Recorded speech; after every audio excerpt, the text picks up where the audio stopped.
jeunesse bi ndaw ñi ci ñu bàyyi xel musiba moo xam ni mi ngi yoot nga xam ne ndànk-ndànk lay ñëw bi nga xamee ni ki bind livre bi wàcc si na fi defal ñu formation bi tànk ay imam ñu ne xam-xam bii de mu yem ci ñun rek jaaduwut waaye ñu fexe wàccee ko ci sunu base ci sunu jeunesse ci sunuy doom ndaxte dara umpeetut loo jàpp ne xale yi xamuñu ko xam nañ ko ñu bañ a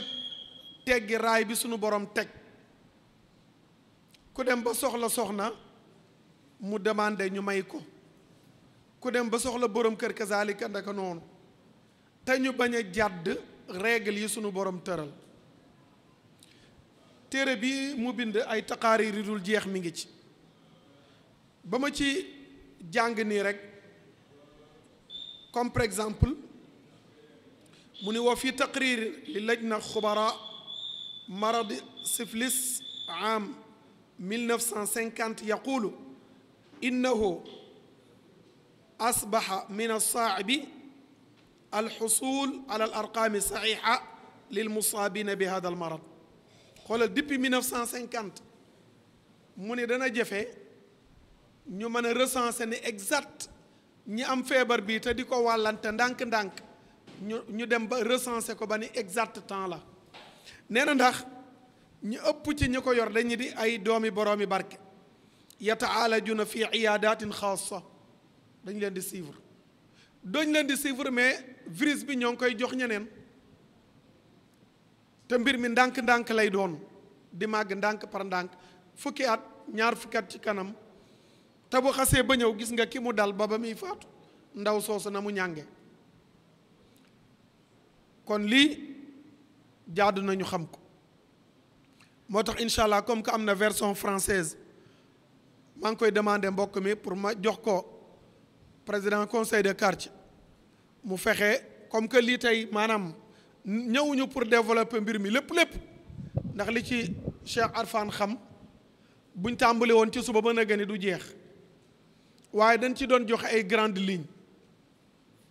ñu xam ne lii jar naa jàngataat ngir jéem a sauver li nga xam ne moo di njaboot gi kon Seydina Alioune délégué des quartiers def naa mën nañ leen jox ngeen jël kàddu yu mujj yi bu fekkee am na kenn kuy la am ab laaj mu laaj ko ñu daal di yëkkati jotaay bi incha allah Alioune tafaddal wala ñu njëkk a délégué waaw bismillah auzubillahi min shaytaani rajim bismillahi rahmaani rahim gannaaw bu ñuy sante yàlla julli ci yonent bi sallallahu taala alayhi wa sallam képp ku fi teew ñu ngi lay nuyu di la ziyaara di leen wax yéen ñëpp dal leen ak jàmm suñu gan ñi ñu ngi leen di gërëm ndax waxtaan wi am na solo ndaxte actuellement Sénégal dafay traverser benn crise une crise morale ñëpp constaté nañ ko wax ji bon ji bari na jëf yi bon yi bari na lépp am na Sénégal bon nag bu fekkente ne lu mel nii am na ay bonne volonté wacc seen soxla yépp dikki fii ci cité Keur Damel di jéem a sensibiliser dégg nga maam mbir mi auprès des populations mënuñu lu may gërëm leen sant leen ngeen ñaanaan ci kàttan sunu borom lii ngeen di def initiative bii ngeen di jël jëmale ko ci population yi jëmale ko ci jullit yi yooyu yàlla ñu am ab dégg ak jëfe problème bi dafa grave ndax lu bari ñu ngi ko ciy wax ñi dem nañ ba sax entre ñi koy légaliser ak ñi nga xam ne da nga maam dañ ko interdire dafa am un dialogue de sourds maanaam déggoowuñ ci seen biir mais nag ñun ñi nga xam ne ñooy ay jullit ñun ñoo war a jël seen responsabilité fexe ba suñuy njaboot ñaawtif yi nga xam ne moom lañ projeté léegi yàlla bu mu leen dal yàlla bu mu dal da nga am surtout la jeunesse lii mi ngi concerné surtout ñu ngi koy def pour la sensibilisation bi ñu ngi ko jëmale ci xale yi ndaxte xamuñu dara dina mën leen a këf ba da nga am alors duñ xam si seen diine nu mu tëddee ba yu ñaaw tef yii ñu di ko def donc ñi nga xam ne ñoo jógee ci àll ba def lu mel nii encore une fois ñu ngi leen di ñaanal bu baax a baax ñu ngi leen di ñaanal bu baax ci turu quartier bi kontaan nañu yal na yàlla kontaan te yàlla li ñu fi jot a am comme information yal nu yàlla dimbale ba buñ demee ci suñ kër yi ñu mën koo dégg nga maam jël sensibiliser suñu njaboot ba lu mel nii du leen daal jaa ngeen jëf asalaamaaleykum wa rahmatullah. gis nga kii li mu def bu ko journaliste yëpp doon def wala ñuy liggéey ci média ak communication Sénégal mu leer waaye dañuy ñëw fii ñun la waxal ni te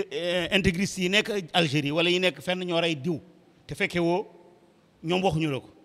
te da nga ko dégg ci tubaab bi ñoo ko wax ñu nga nettali loolu li sax làmmiñu tubaab bi la ñuy waxee lii mu wax nii bala ngaa nekk journaliste jullit nga man journaliste mu laa def mais arabe laa ko defee Sénégal kenn gëmul ne journaliste la duñ la ko jàppee sax ndax ñun arabophone yi boolewuñ ñu bokkuñ ci réew mi boo amoon doctorat sax suñuy lim ñi jàngul dañ la ciy bind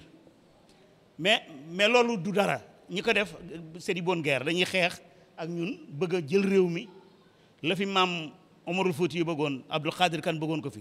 Serigne Bamba bëggoon ko fi Alaaji Maalik bëggoon ko fi ñu bëgg loolu duñ ko fi def li nga tudd léegi seen stratégie la biñ nee nañu xeex góor jigéen ñi ñu fexe ba julli ji ñu ni salafi ak suufi ànduñu ñoom nag comprendre ñu ngi tojantey bopp ñoom comprendre uñ te fañ jëm ak ñoom mooy jullit yi nañ xeex ñii di wax ñi yor góor jigéen yooyu mën nañu andi ay millions yu bari jox ko xale yooyu doon wax naan maam yi la ñuy défendre xaalis rek la ñuy wut bu ñu leen joxe xaalis rek ñu dem tam seen morom yi dem ndokk bi ko comprendre te loolu lay ñaan journaliste Sénégal yëpp ñu xamul loolu wax ko salaamaaleykum. waaw jërëjëf mel na ni moom xam na la muy wax bu ñu amoon temps mën naa développer lu yaatu kon jàpp naa ni mën nañ jox président conseil de quartier mu def am tëj incha allah ndax mbir mi dañ cee soxla jeunesse bi lool te moom it wax dëgg yàlla day def liggéey bu am solo ci quartier bi nekk jeune waaye nekk koo xam ne ku dynamique la ci liggéeyam ba mu ko yoree ba léegi macha allah xanaa di woo jeunesse bi rek ci jàkka ji di wax ni am nañ assemblée générale le 31 defe na le 31 août boobaa na jeunesse bi ñëw ñu gën a saytu mbir mi ñu ñëw ñu aw seen waajur yi ci liggéey bi incha allah loolu la ñuy séentu ci ñoom bokk na ci li taxoon ñu ne nañu associé ak jeunesse bi ñu contacter ko pour amal lii waaw Imam Ahmed tafaddal waaw ku nekk ñu gàttal rek ndax temps bi bismillah waaw jëlal micro boobu. asalaamaaleykum wa rahmatullah waaw bu ñu santee borom bi julli ci yonent bi sallallahu alayhi wa sallam ñuy rafetlu mbokki jotaay bi li nekk na lu am solo loo xam ni wax dëgg yàlla nit ñi war nañ ci bàyyi xel ndax jeunesse moom moo yore réew moom jeunesse la ñu war a sensibiliser rawatina ñoom ñoo yore réew jeunesse bi suñu muccee rek lépp mooy mucc jeunesse bi bu ñu yàqoo rek lépp mooy yàqu ñu ngi gërëm bu baax oustaz Arfan di ñaan yàlla na ki yàlla may dëgër laay mu taxaw nañ ci gën a góorgóorlu ndax mbir la yoo xam ni wax dëgg yàlla doy na waar comme ni mu ko waxee kon nañu góorgóorlu jéem a xeex loolu c'est que nag xeex la boo xam ne ku nekk da ngay jéem a taxaw sa kër parce que si kër yi la ñuy jëkk defaroo affaire yi kon nañu góorgóorlu ku nekk nga sàmm sa njaboot nga yar leen nga xamal leen sharia nga xamal leen li nga xam ni moom la borom bi subhanahu wa taala si wax si njaaloo ak li mu wax si góor jigéen nga jéem leen ci yar su ko defee ku nekk mu jéem defar seen kër ku defar sa kër ki defar kër bu yàggee loolu yaakaar naa daan ji mën a mucc si loolu. mais suñu bàyyee suñu xaleel yi yaruñu leen bàyyi leen seen sago ñu am yaru tubaab di def lu leen neex rawatina léegi li gën a doy waar man tamit li ma gën a metti mooy ay wàllu auberge dafa tas ci réew mi tas boo xam ni xoola ñu fay def njaaloo bu ñuy wax noonu foofu la gën a jéggee dayoo. kon loolu tamit war nañu jéem a xool nan la ñuy jéem a bloquer loolu parce que léegi nit ñi fa la ñuy defee ñaawteef boo xam ni bu jéggi dayoo la. kon loolu war nañ ci bàyyi xel ñu jéem a xeex auberge yi nga xam ni fu nekk sanc nañ ko ci quartier yi cité yi loolu tamit nekk na lu ñaaw loo xam ni day gën a yàq liggéey bi. kon loolu yàlla nañu yàlla dimbali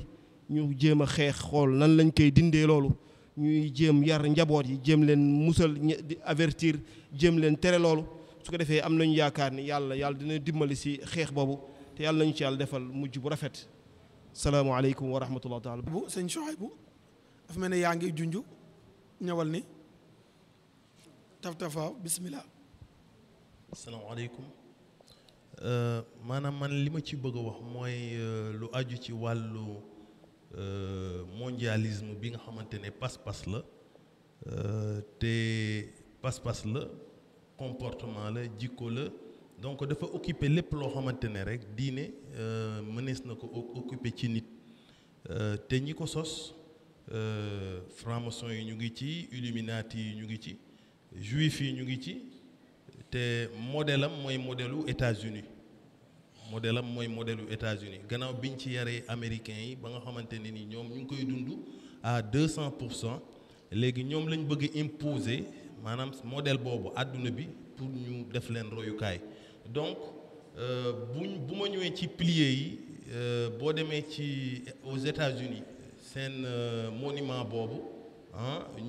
ñu tuddee Albert Tabou te mu nekk ca Géorgie foofu di nga fa fekk 5 fondements wu mondialisme c'est-à-dire bokk na ci li ñu tuddee le projet de dépopulation c'est-à-dire wàññi population mondiale à 500 millions donc pour wàññi population mondiale à 500 millions loolu bokk na ci li waral ñoom ñu indi lu mel ni ay planification familiale ak yeneen ba récemment kii nga xamante ne dafa bokk ci 13 familles juives yi di diriger monde bi mu ngi tudd David Rockefeller ci benn daje bu rëy bu ñu def mu ngi toog ak ay kilifa yu bari ci àdduna bi mu leen di jox ay solution ni ñuy def ba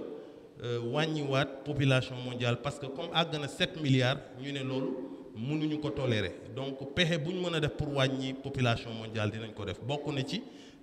muy expliquer ne dinañu jaar ci paj mi dinañu jaar ci lekk yi naan yi et cetera donc ba muy wàllu homosexualité bi parce que ñoom gis nañ ne dina leen jàppale ci maanaam projet de dépopulation wàññi population mondiale du moment où ñoom gis nañ ne doomu aadama mënul dund sans mu satisfaire ay désiram animal donc te comme bu fekkente ne seetaan nañ ko moom mu satisfaire désir animalam digganteem ak jigéen bu dee góor donc doom mën na ci judd donc seen projet boobu dafay daal di nax saay donc naka lañ mën a def ba nga xam plaisir boobu dañ koy désorienter yóbbu ko ci góor bu ko defee moom mu di ko dund ak góor bu ko defee loolu dina limiter maanaam njur gi quoi donc yooyu bokk na ci seeni projet bokk na ci li waral ñoom ñu gën a dooleel homosexualité c'est-à-dire dafa bokk ci seen principe lii dooleel le projet du mondialisme donc ci gàttal loolu rek laa amoon lu may wax et puis dolli ci lenn lu ndaw mooy ne lu toll ni champion du monde boxe yéen a ngi fàttaliku Ali ak Foreman lu toll noonu organiser wuñ ko aux États-Unis organiser wuñ ko ci pays yi gën a développé nga xamante ne bu fekkente ne rek liñ ci soxla dégg nga de foofu la ëppee doole ñu indi ko en Afrique donc loolu c'est douteux bu fekkente ne am nga xel rek war nga xalaat mais projet bi c'était li taxoon sax ñoom ñu organiser ko en Afrique but bi c'était pour bu touristes yi ñëwee occuper hôtel yeeg yooyu foowee nu mu tuddati su askanu africain yi bu ko defee ñu transmettre sida bi ci boppam dans les pays africains donc yooyu yëpp bokk na ci raison yi waraloon ñu organiser champion du monde basket boobu c'est-à-dire loolu moom moo ci lax su woon quoi ci suuf donc wasalaamualeykum wa rahmatullah.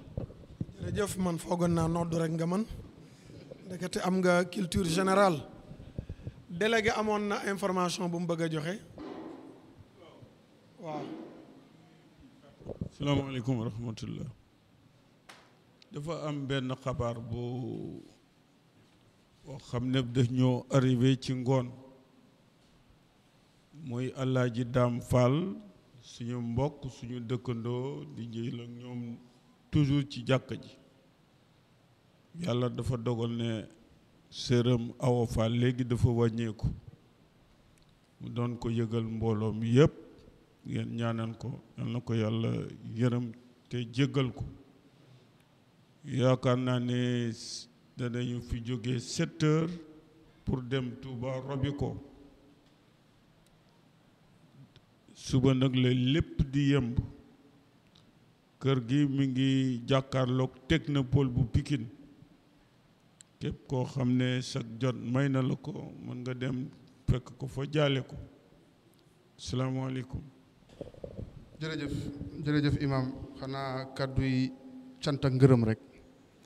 cant ak ngërëm ci initiative bi ndaxte lu mel ni dafa am solo di ci tamit santaale sëñ Arfan ndax intervention bi am na solo defe naa ni tey jii ku fi teew mën ngaa jàpp ni toroxal nga seytaane ndaxte am na solo yu mel ni ñu ci ubbi mu mel ni xas ñu ubbi ci bëtu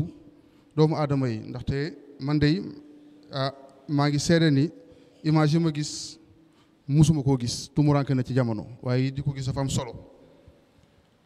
kiiraay bi nga xam ni mooy bi ëpp solo defe naa ni mooy éducation defe naa ni tey jii rawatina jëmale ko ci suñu ndaw yi ndaw nga xam ni mooy suñu yaakaaru ëllëg buñ leen tàggatee ngir ñuy mën a ubbi seen ay bët ci ñaawteef yu mel nii defe naa ni dinañ dimbali suñu bopp li may xaw a métti lu mooy tey jii ci jotaay bi bëggoon nañ gën fee am ay jeunes waaw ndaxte ñoom ñooy frange de la population bi gën a vulnérable waaye tamit defe naa ni képp ku fi teew tamit tey jii sentinelle nga maanaam li nga fi jëlee da nga mën di ko lawal mu am ay jeexit ci sa waa kër ngir ñun ñëpp ñu mën di booloo di xeex ñaawteef yu ni mel donc kàddu cant yooyu wax dëgg yàlla imaam la amoon pour yëkkati ko di xam leen ni wax dëgg yàlla lu mel nii bëgg nañu ndaxte jamono ji dañu nekk ci jamono crise bii tey jii mooy biñ ci tànn ngir waxtaane ko waaye am na yeneen yu ñu bàyyi yu mel nii am na solo ba nga xam ni bu doon suñu sago fii doon ëtt bi nga xam ni dañ fiy yeetee gannaaw jaamu yàlla bi ñu fiy def tamit mu doon ëtt bi nga xam ni dañ fiy sensibiliser di fi informer surtout population yi ci par rapport ak fléau yi nga xam ne tey jii moo lëmbee jamono ji donc lu mel ni ñu leen di xamle ni daanaka ñun ñi ngi seen ginnaaw rek ñun conseil de quartier lépp lu nu mën ak association yi nekk ci koñ bi lépp lu nu mën ngir combat yu mel ni ñu mën ciy jàpp xam leen ni ñun sawar nañ ci jërë ngeen jëf ci teewlu bi ba beneen yoon incha allah jërëjëf.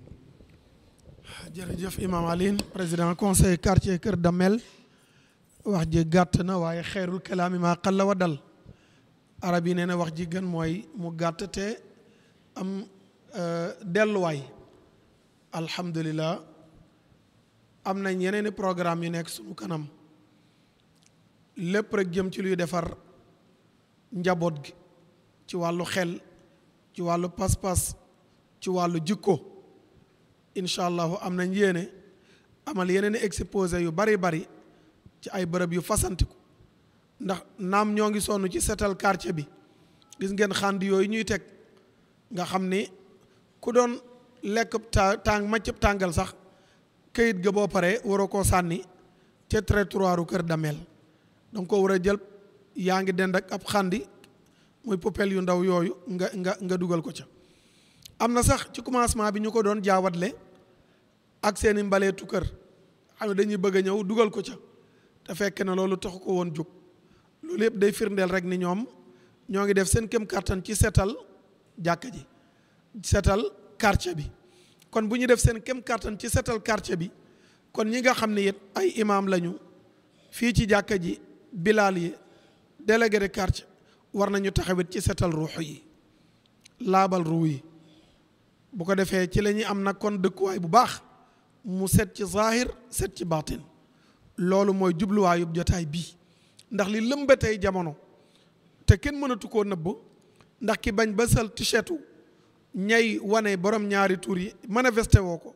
te mënoo tee sa njaboot seetaan ko kon war nga yees ak njaboot xamal na li baaxut loolu buñ ko toppee it tànk baa ngi fa mu leen di yóbbu mooy image yi ñu doon wan nga xam ne sa àdduna yàqu na àllaaxira ndaw raw ndaw loo xam ne feebar bi bu dikkee du yem ci cër ya nga ko doon def waaye sa yaram yépp lay jàpp yaram yu bënnat tànk yu bënnat bët yuy bas xol bu yàqu nga xam ne tey bëligu dog la tën a docteur loolu kat laaj nañu yee ci njaboot gi ñoo ngi jéggalu ñu jóge ko fu sori bu doon sunu sagoo dañuy tàmbali timis rek gee mu jeex waaye nag yaakaar naa sunu jotaay bi niilut yal na yàlla gërëm jotaay bi wa sallallahu ala nabiyina muhammadin wa ala alihi wa sahbihi ajmain xam nga fan la décision politique moo fi jëlee loolu nañ dugg ci terrain bi politique bu dee ku bon moo yor réew mi kon lu bon rek la fi am Sénégal lu ne dafa daan am boo ma daan wut carte d'identité dañ lay laaj góor nga wala jigéen nga sexe bi góor wala jigéen léegi def nañ ci troisième nee nañ genre troisième bi kan la ku sañ a nekk góor jigéen ku sañ a nekk lesbienne moo fay nekk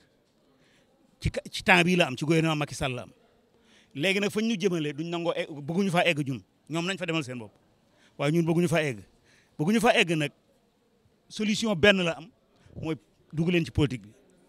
bi même bu ngeen dugg ci parti yi lay yi fi nekk gun àndanana dugg leen ci rek bu ñu ko deful solution politique rek moo fi jëlee lii ndax ñoom ñoo ko fi indi tubaab yi leen ko wax ñu koy def bëgg ñu ko imposer te ñun dañoo war a bañ par force salaamaaleykum wa rahmatulah. waa jërëjëf tànk imam grande mosquée Kër Damel jiite commission culturelle bu grande mosquée Kër Damel lënkaloo ak conseil des quartiers ci njiital sëñ Alioune Ndiaye ak daayira yi fi nekk ci lañ woowoon suñu mbokk mi Cheikh Oustaz Arfane Diouf jóge ko fu sori ñu defal ñu exposé ba am solo bi ñu nag liñ ciy wax rek yàqkat yi lépp lu mu leen jaral ci yàq ñun nañu ko jaral ci defar wala lu ko double bal lu ko triplé daf na koy jaral danañ ci def ay xutba ay conférence ay sensibilisation ngir sauver sunuy jeunesse sunuy doom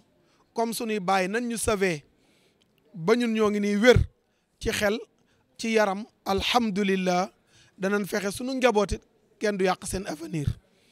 ci loolu la ñuy woo jeunesse bi di woo waa kër cité Kër Damel ak li ko wër lépp ñu gën a jàppale conseil de quartier dooleel ko ci anam yëpp te xam ne ñoo ngi dox toujours ci luy jëmale quartier bi kanam rawatina ñuy lënkaloo nag ak commission culturelle bu grande mosquée bu Kër Damel bi nga xam ni mi ngi aju ci association bi nga xam ne moo taxawal jàkka ji bu ko defee kon daal ci gàttal lañ bëgg a wax rek mooy ñoo ngi woo mbooleem ñi fi dëkk ak ñi fi dëkkut waa Sénégal yëpp nañu nekk benn xol benn xel benn bëgg-bëgg te mooy lu jëmale Sénégal kanam te Sénégal mënta jëm kanam te wér amut bu wér amut xel du am bu xel amut xam-xam du am kon loolu mooy appel bi ñuy def allahumma salli ala muhammadin wa sallim